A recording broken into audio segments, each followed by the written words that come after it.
Kita akan bahas terkait sosok besar di balik ijazah Jokowi bersama Rehkumanan, Wakil Ketua Pradi Bersatu yang juga pelapor penuding ijazah palsu ke polisi dan ahli digital forensik yang menuding ijazah Jokowi palsu, Rismon Sianipar. Selamat malam Bang Rismon, Bang Rehkumanan.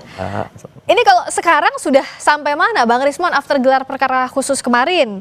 Lalu juga di Polda Metro Jaya masih ada laporan dari Pak Jokowi. Kalau dari tim Anda sudah dapat kemana ini progres after ini? Sudah ada undangan lagi, sudah ada undangan untuk klarifikasi lagi atau seperti apa? Belum ada sama sekali, Mbak. Tapi begini, kami menghormati proses hukum yang ada di Polda Metro Jaya, tetapi kami meminta juga agar kepolisian juga ya memproses laporan saya di Polda DIY atas dugaan skripsi palsu.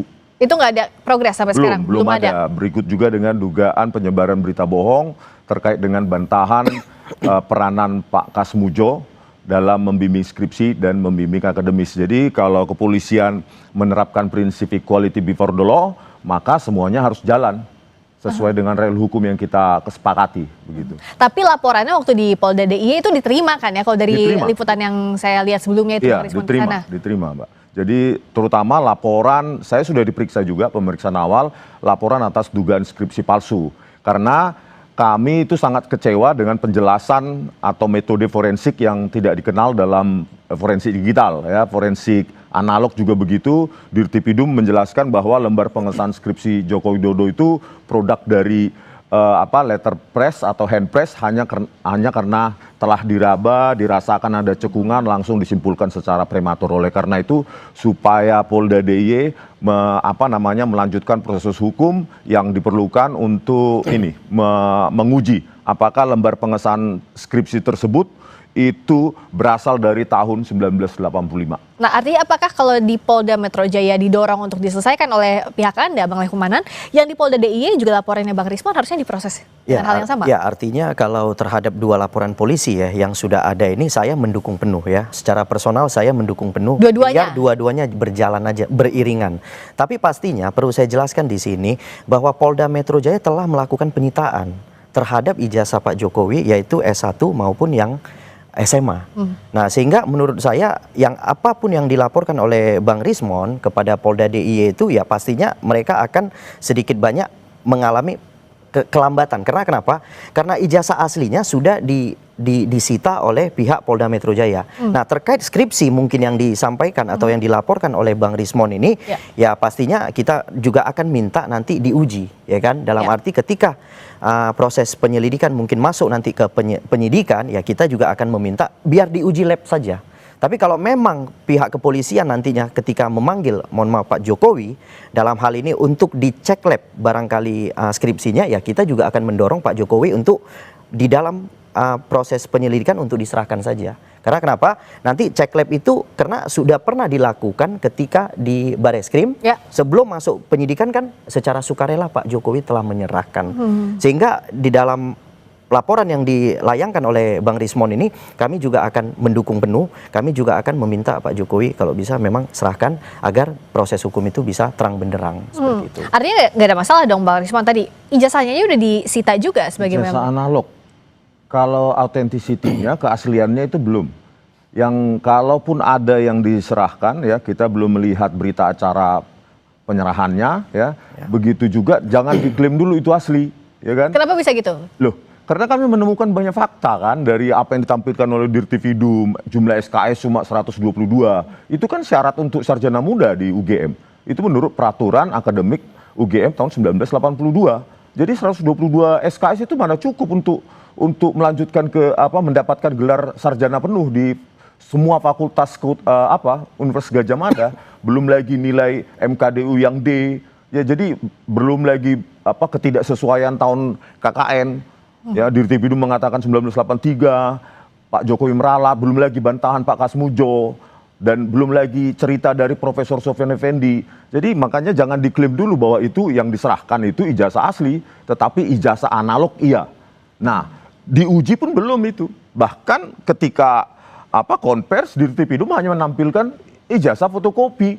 Dan kami telah melakukan sejumlah analisa ilmiah. Dan itu kami kompilasi nanti. Semoga tanggal 17 Agustus kami susun itu 500 atau 600 halaman untuk membuktikan bahwa kami backgroundnya benar-benar ilmiah.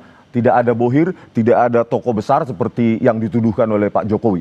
Apakah iya betul tidak ada bohir, itu dijawab nanti Bang. Tapi tadi dikatakan oleh Bang Rismon bahwa dari mulai awal konferensi pers di Barreskrim, lalu ijazah yang disita tetap diragukan keasliannya, bahwa itu ijazah asli atau bukan? Ya, jadi karena saya selaku pelapor, ya salah satu pelapor di perkara yang kita laporkan itu terkait dengan mungkin Bang Rismon ini sebagai terlapor, saya sudah kemarin diminta untuk datang memberikan pemeriksaan lanjutan.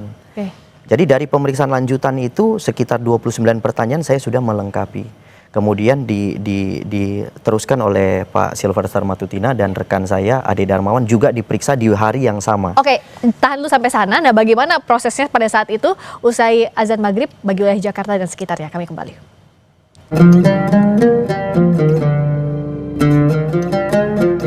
Allahu Akbar, Allahu Akbar, Allahu Akbar,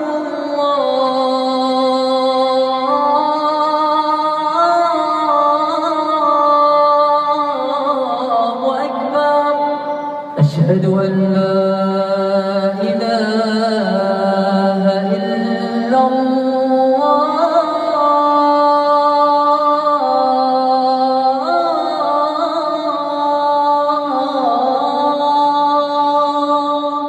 أشهد أن لا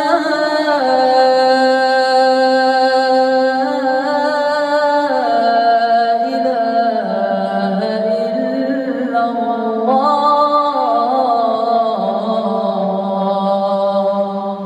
أشهد أن محمدا رسول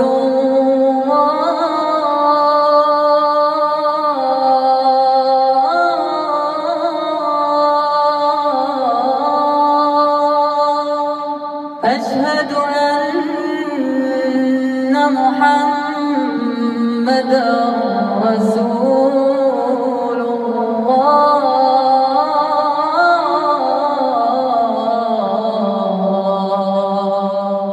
حي على الصلاة.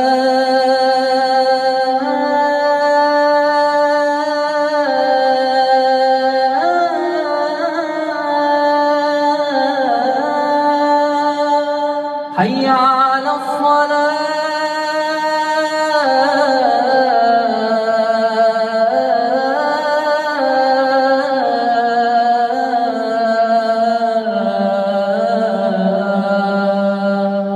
حي على الفلاح.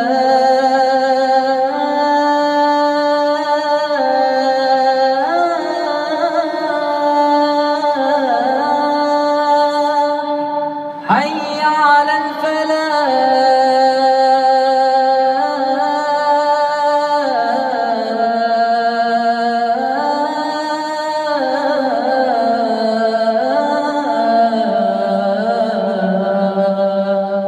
الله أكبر،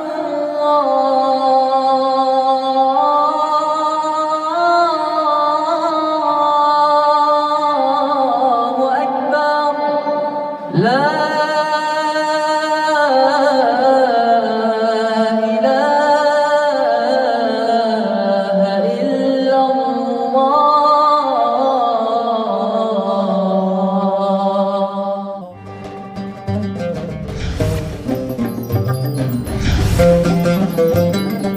Selamat menunaikan ibadah sholat maghrib bagi Anda yang menjalankan, khususnya di wilayah Jakarta dan sekitarnya. Masih bersama dengan Reshumanan, Wakil Ketua Pradi Bersatu, yang juga pelapor penuding ijazah palsu ke polisi, dan ahli digital forensik yang menuding ijazah Jokowi palsu, Rismon Sianipar. Silakan Bung Reshumanan, dilanjutkan tadi soal pemeriksaan ijazah. Ya, terkait dengan pemeriksaan kami ya, salah satunya saya diperiksa di Polda Metro Jaya kemarin, pemeriksaan lanjutan, kemudian ada Bang Silverster juga, kemudian ada rekan saya Ade Darmawan. Nah, dalam pemeriksaan itu sebenarnya kami dihadirkan untuk sebagai saksi. atas laporannya Pak Jokowi. Yang ke Polda Metro Jaya, Yang ke Polda pencemaran Metro nama Jaya. baik itu Iya, ya? jadi karena laporan-laporan ini telah disatukan, jadi kami juga yang tadinya pelapor juga hadir sebagai saksi untuk laporan Pak Jokowi terhadap rekan-rekan daripada terlapor, kan begitu. Nah, pada saat pemeriksaan kami sudah melihat ada namanya berita acara penyitaan. Nah, dari yang memang disita itu adalah ijazah asli Pak Jokowi. Malah yang disita sekarang adalah ijazah daripada S1 dan SMA. Kalau tadi yang Bang Rismon katakan bahwa ijazah yang disita itu belum tentu asli statusnya, itu Iya, gimana? itu yang artinya kan pemahaman ini kan jadi bias di mana-mana. Tapi polisi tidak mungkin melakukan suatu hal yang artinya melanggar hukum. Ketika dia menyampaikan penyitaan, itu penyitaan terhadap barang aslinya. Jadi bukan penyitaan terhadap barang imitasinya gitu loh. Jadi menurut saya apa yang bisa sah-sah saja ketika Bang Rismon karena kan tidak melihat langsung.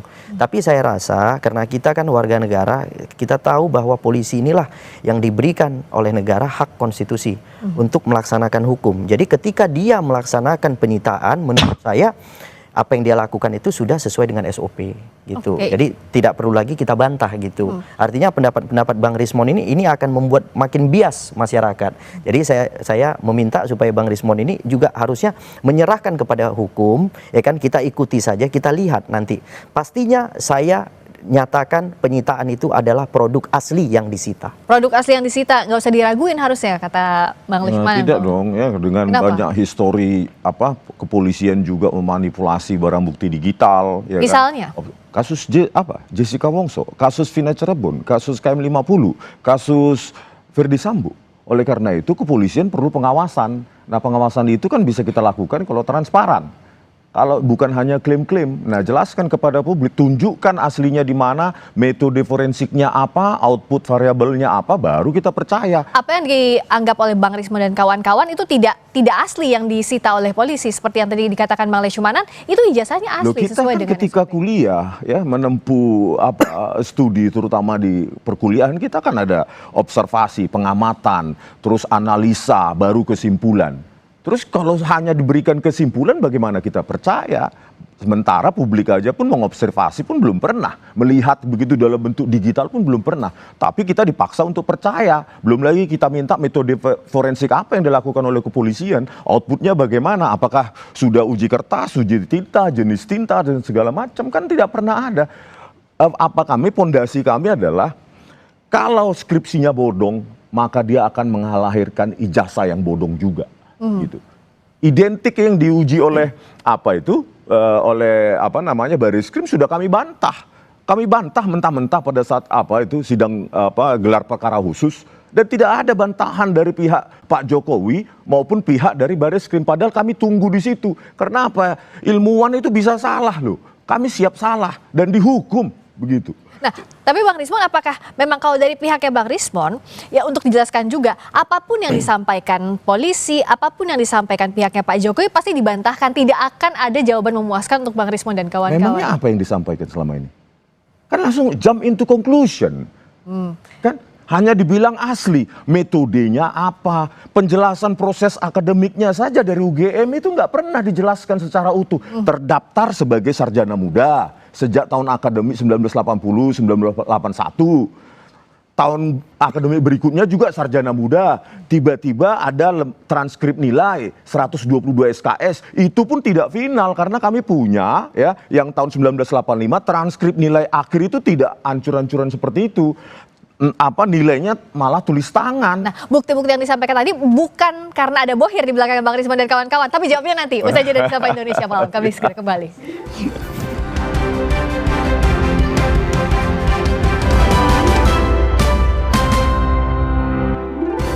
Masih di Sapa Indonesia Malam, Pengadilan Negeri Sleman memutuskan tidak berwenang menangani perkara gugatan perdata soal ijazah Presiden ke-7 Joko Widodo. Majelis Hakim berpendapat perkara sengketa informasi publik lebih tepat diajukan ke Komisi Informasi Pusat atau Pengadilan Tata Usaha Negara. Pengadilan Negeri Sleman menggelar sidang gugatan perdata terkait ijazah Presiden ke-7 Joko Widodo yang diajukan Komarudin. Agenda sidang putusan sela yang digelar secara e-court atau elektronik. Dalam putusannya, Majelis Hakim yang diketuai oleh Cahyono memutuskan tidak berwenang mengadili perkara ijazah Jokowi karena masuk sengketa informasi publik. Dalam putusan sela tersebut nomor 106 itu bahwa majelis hakim setelah bermusyawarah menjatuhkan putusan setelah menerima terhadap eksepsi kompetisi absolut. Ya, jadi intinya Pengadilan Negeri Sleman tidak punya kewenangan untuk menangani perkara nomor 106 PDTK 2020 ini. Itu tadi perkara perdatanya. Kalau pidananya masih bersama dengan Bang Rismon juga Bang Leshumanan. Saya ke Bang Rismon, bagaimana menjawabnya secara gamblang bahwa tudingan tokoh besar di baliknya atau bohir lah di balik Bang Rismon dan kawan-kawan itu nggak ada? Kalau saya ya pribadi ya kalau ada bohir tangkap aja saya Pak Kapolri, itu aja apa saya. Itu standing position saya. Kalau memang ada tangkap aja langsung saya. Karena apa? Karena itu jahat tindakan itu. Dibayar untuk menganalisa, berarti kan itu hasil analisa saya, berarti hasil dari pesanan berarti. Bukan kajian saya. Gitu, oleh karena itu ya saya tantang Pak Kapolri, kalau memang ya memang ada yang bayar saya tangkap. Gitu. Yang kedua, untuk menegaskan posisi saya ya saya akan kompilasi metode-metode yang saya pakai, dan itu silakan bantah pihak dari Pak Jokowi maupun pihak Pak UGM. Itu aja. Clear. Tidak ada tokoh besar di balik tudingannya Bang Rismon, Bang Roy dan kawan-kawan sejak awal kasus ini berlangsung sampai sekarang. Ya, saya kan menganalisa tentang ijazah dan skripsi ini sejak Maret 2025. Kalau pihak-pihak lain yang memang kebetulan kami ada di sebuah tempat itu kan punya agenda masing-masing, hak politik mereka. Tetapi bukan berarti saya bisa disetir, bukan berarti saya bisa disuruh-suruh, diorkestrasi, Rismon ke sini, Rismon ke sana, itu nggak ada itu. Makanya saya tantang, ya kalau memang ada tangkap aja langsung. Karena itu berarti saya orang jahat itu. Kenapa ditanyakan ini? Karena narasi tokoh besar, orang besar di balik ini kan dari Pradi Bersatu awalnya Bang Leshumanan, kawan-kawannya Bang Leshumanan. Jadi sebenarnya bahasa ini kan dimulai dari Pak Jokowi, ya kan, bahwa Pak Jokowi menyampaikan ada tokoh besar. Nah, tokoh besar itu ya kemudian dilanjutkan oleh Pak Silverstar dengan menyampaikan ada Partai Biru. Ya, kemudian selanjutnya dilanjutkan oleh rekan saya ada baju biru.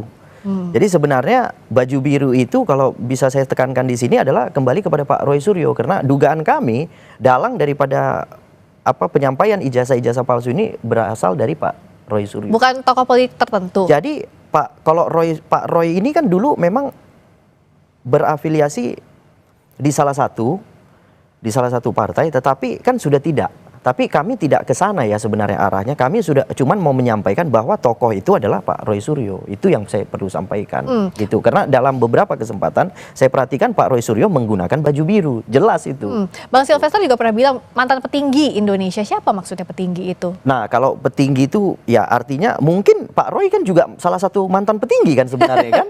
Bisa aja karena Pak Menteri, kan, gitu. mantan Iya, menteri. betul. Jadi kami tetap ngarahnya kepada Pak Roy Suryo, tidak ada orang lain. Bang Rismon lihatnya apa iya sejak awal tudingannya ke Bang Roy Suryo yang dimaksud oleh Pradi Bersatu dan kalau kawan-kawan? saya mandang ya janganlah Pak Jokowi ini bias sekali seperti itu, jangan terjadi adu domba. Ya, bagi saya ini adu domba. Saya sudah seringkali bertemu dengan Pak Roy Suryo, kita mengkaji hal yang sama, terus memang dalam kasus ini memang kita sama. Sudut pandang keilmiahannya, makanya kita bertemu. Kasus Jessica Wongso kami berhadapan diametral. Itulah keilmiahan bahwa kadangkala kita bertemu dalam satu hasil analisa yang sama. Saya sudah bilang sama Pak Roy Suryo, kalau nanti ada kasus lain ya kita siap untuk saling hadap-hadapan begitu. Oleh karena itu ya ini dituntaskan aja dengan, tadi kaitannya dengan PN Sleman dan PN Surakarta itu sampai NO tidak berwenang, itu harusnya kesempatan emas untuk Pak Jokowi sebenarnya untuk menunjukkan ijazahnya kepada publik yang Anda pakai untuk pencalonan presiden 2014-2019, dan itu kan hak publik, harusnya kan pengacara-pengacara itu tahu Undang-Undang Nomor 14 tahun 2008 ya, ijazah yang pernah dipakai untuk mendapatkan jabatan publik itu kan sudah menjadi milik publik, sebenarnya milik rakyat itu ijazahnya Pak Jokowi itu. Tetapi inilah sangat panjang ya, jalan berliku. Oleh karena itu kami tegaskan bahwa kami tetap ilmiah. Saya, Pak Roy Suryo dan Bu Tifah tetap ilmiah. Tanggal 17 kami buktikan pada Indonesia bahwa kami benar-benar pada jalur ilmiah gitu, Bang Lucumanan. Ya. Gimana Bang Leshmanan? Ya, kalau artinya kan gini, apa yang disampaikan mungkin Bang Rismon dengan kawan-kawan itu kan secara ilmiah yang mungkin memang secara keilmuan daripada Bang Rismon kan gitu. Tetapi dalam proses yang kami laporkan ini kan dua hal yang berbeda. Yang kami laporkan adalah tuduhan palsu, ya. Yang kami laporkan ini adalah suatu tuduhan palsu terhadap suatu produk. Kan begitu kan? Tidak Produk terima yang- bahwa produk itu disebut palsu. Iya, kami tidak terima bahwa salah satu produk itu yang pernah digunakan Pak Jokowi sebagai instrumen itu dinyatakan palsu. Karena kenapa? Pihak Bareskrim telah menyatakan bahwa produk itu asli. Kemudian pihak universitas yang mengeluarkan produk itu telah diperiksa dan menyatakan itu asli. Kemudian ada teman-teman kuliahnya Pak Jokowi telah diperiksa dan menyatakan memang benar berkuliah dengan bersama gitu. Artinya dengan metode, dengan perbandingan itu kami menyimpulkan memang ini adalah tuduhan palsu. Sehingga terhadap laporan kami maka dinaikkanlah dari tahap penyelidikan ke penyidikan. Jadi yang bisa saya komentari di sini adalah bahwa laporan kami telah naik penyidikan. Metode yang akan digunakan terhadap pemeriksaan laporan itu mungkin kami juga akan menggunakan ahli. Ya kan, mungkin ahli yang akan disediakan oleh pihak polisi gitu. Jadi sehingga ya boleh-boleh saja nanti Bang Rismon dan kawan-kawan memberikan keterangan itu pada proses penyidikan. Ketika dipanggil kooperatif datang sampaikan seluruh metode-metode itu disampaikan. Nah, nanti metode yang disampaikan dalam BAP itu akan diuji kembali oleh ahli yang disediakan oleh pihak kepolisian. Oke, berarti last but not least untuk dua-duanya Bang Rismon dulu. Satu, untuk adu bukti saat untuk kasus yang sudah naik penyidikan, termasuk menunggu juga laporannya Bang Rismon bagaimana nanti nasibnya. Yang kedua, adu bukti juga bahwa tidak ada orang di balik Bang Rismon dan kawan-kawan. Itu apa yang mau disampaikan? Ya ini makanya kami menuliskan secara komprehensif ini, silahkan dibantah nanti ya mau. Sebenarnya bantahan itu yang paling efektif adalah pada saat gelar perkara khusus dan kami inginkan harusnya terbuka untuk publik. Tetapi apa yang kami dapatkan zonk. Ahli dari yang didatangkan oleh Pak Jokowi juga tidak membantah apapun tentang argumentasi kami. Oleh karena itu kami kompilasi dan ini kalau memang Polda memanggil kami lagi ya kami jelaskan. Kalau bisa BAP itu 500 halaman nanti kami buat. Silahkan ketik begitu loh. Oleh karena itu ya kami tetap berpendirian yang sama dari dulu. Saya sejak meneliti Maret 2025 ini saya pergi ke lapangan. Tapi diprotes, kok sudah kesimpulan, ya inilah untuk memperkuat fakta lapangan dengan analisis secara komputer gitu loh. Bahwa digital forensik itu dalam kasus besar pernah kok dipakai untuk menyelesaikan atau mengotentikasi, menunjukkan bahwa dokumen analog palsu. Dua bisa saya katakan yaitu Killian Document dan Hitler's Diaries. Itu dokumen analog palsu. Ya, disimpulkan, digunakan digital forensik untuk mengotentikasi, untuk membuktikan bahwa itu palsu. Jadi mana salahnya? Apa yang kami lakukan sudah dilakukan oleh negara maju, gitu loh. Argumentasi pihak Pak Jokowi mengatakan dokumen analog hanya bisa diforensik secara analog. Tolong googling yang saya katakan dua kasus besar tersebut. Oke, kalau dari Bang Leshmanan untuk lawan BAP 500 halaman tadi gimana? Ya, Yang itu artinya gini, saya nggak mau masuk terlalu dalam kepada proses penyidikan karena proses penyidikan ini kan milik polisi. Artinya saya tidak mau mempengaruhi penyidikan polisi. Nah, cuman setahu saya secara SOP dari pihak kepolisian, apa yang akan Bang Rismon nantinya sandingkan dalam BAP itu mereka akan sandingkan juga dengan ahli yang mereka siapkan. Sehingga jadi gini, sesuai pasal 184 KUHP hukum acara bahwa keterangan saksi, keterangan ahli, kemudian keterangan petunjuk dan alat bukti surat yang nantinya mungkin keterangan mohon maaf terdakwa. Terus kalau berbeda dari keahlian dari pihak polisi itu yang benar begitu. Itu yang akan dipakai pastinya. Gitu loh. Artinya masa karena hanya dia ahli dari kepolisian langsung mengatakan kami salah. Oleh kepolisian itu pastinya kan dia akan memberikan keterangan sesuai dengan keahliannya. Sehingga jangan kita menilai keahliannya. Ya kan? Tapi dia menilai keahlian kami. Karena ada laporan. Ada laporan yang sedang berjalan, kemudian laporan ini telah naik penyidikan, sehingga memerlukan pendapat daripada ahli. Baik. Itu sesuai hukum acara. Jadi jangan kita bantah hukum acara ini. Oke, melodramanya masih berlanjut. Tampaknya di proses pembuktian masing-masing silahkan siapkan, termasuk apa saja yang baru. Kalau bukti-bukti tadi kan sudah disampaikan, masih banyak. Masih banyak yang saya simpan. Apa saja episode baru yang akan dikeluarkan Bang Rismon dan juga Bang Leshmanan dan kawan-kawan, kita akan nantikan. Terima kasih Bang